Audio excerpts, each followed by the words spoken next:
What I want to do today is just show you a different perspective, okay? We've been doing a lot of research for the last 2 years. We've been looking at something that's called the Freeman a position, if you like.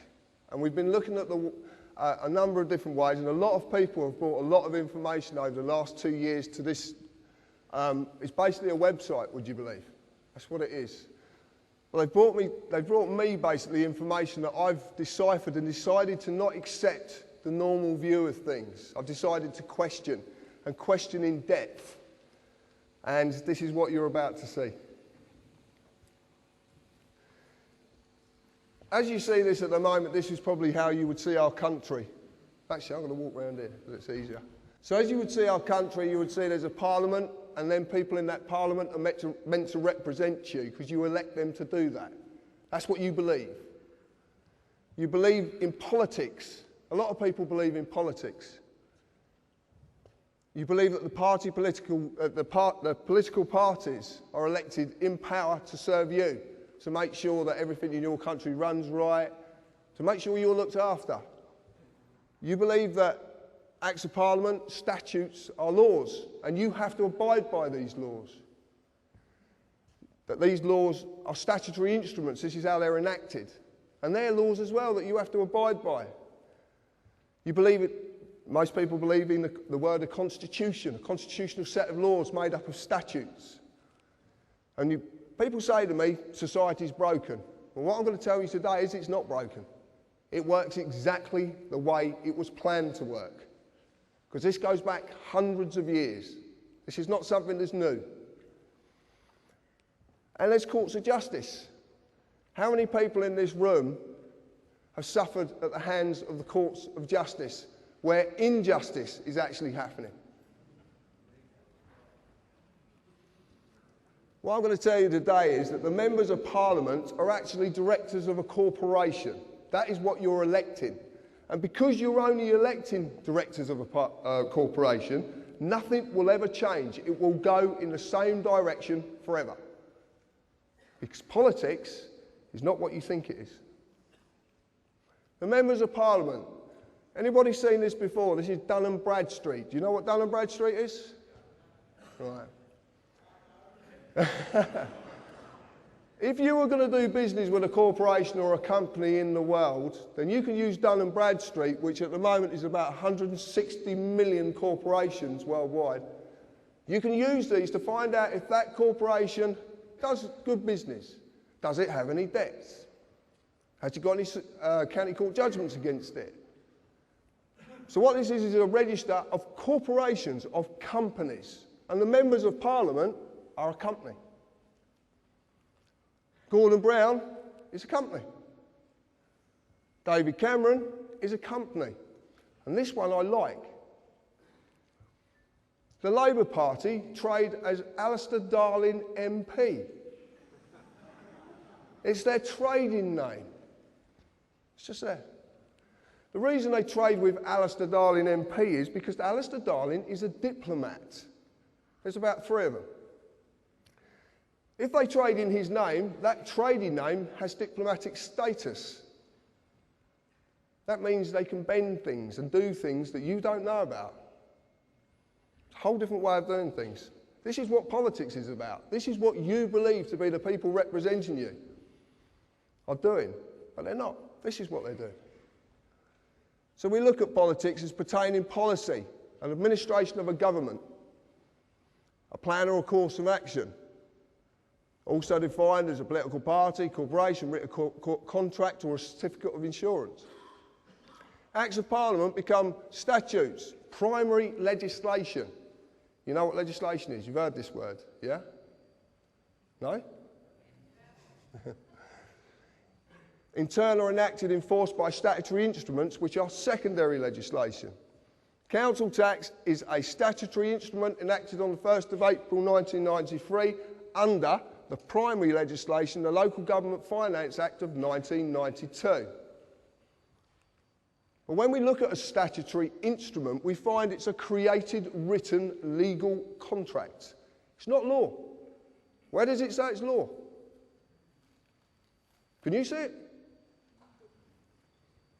Society. So we're going to look at society and the contracts. Society, the socially dominant members of a community. Does this country have a socially dominant element who want to stay socially dominant? Right. It is a number of persons united by mutual consent in order to deliberate, determine and jointly act for a common purpose. Does that ring any bells? Contract is an agreement between two or more persons that creates or modifies an existing relationship. Offer, consideration and acceptance must be there or exist for a contract to be made. Then we look at a constitution, the fundamental rules, written or unwritten, which John explained earlier, that establishes the character of a government by defining the basic principles society must conform to. Do you have to conform to things? Do you? Do you pay tax? No. You don't? Join the club. You were not given a choice if you wanted to join this society. It was made for you at the time when you could not express a choice.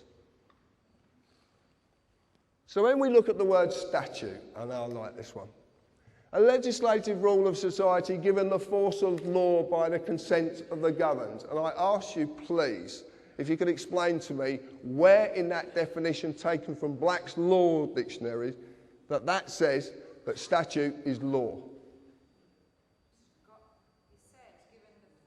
The force of law, but it's not law. What's the difference? Right.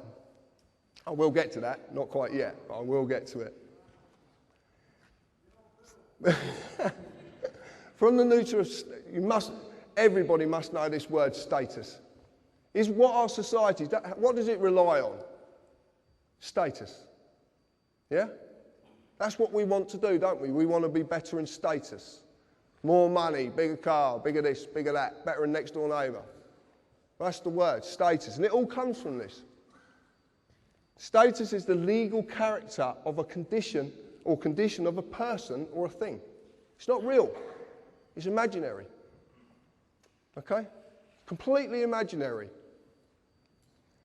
In the definition, it actually shows that it's not law. It's given the force of law, which means it will apply to you if you consent. What does the word consent mean? Exactly. So what happens when you don't agree? It isn't law. Can't be given the force of law. By its own definition, it only applies to a person and not a man or a woman. How many people in the audience today think they're a person? Oh, come on. Yeah, right. The United Kingdom is a corporation. Now, up till February of last year, it was United Kingdom PLC. In February, and it's dissolved, and they've never, ever published their accounts. If you want to check that out, go on Companies House, because it's there. But on Dun & Bradstreet, they're now registered as United Kingdom Corporation Limited. Any corporation has employees. The employees are not just civil servants, they're all of you. Every one of you. If you have a national insurance number, that means you too are an employee. Company policy of this corporation requires you as an employee to pay tax, follow all the legislative rules of that corporation, in this case, statutes. As in any company, if you break the rules, you will be disciplined under that company's legislation.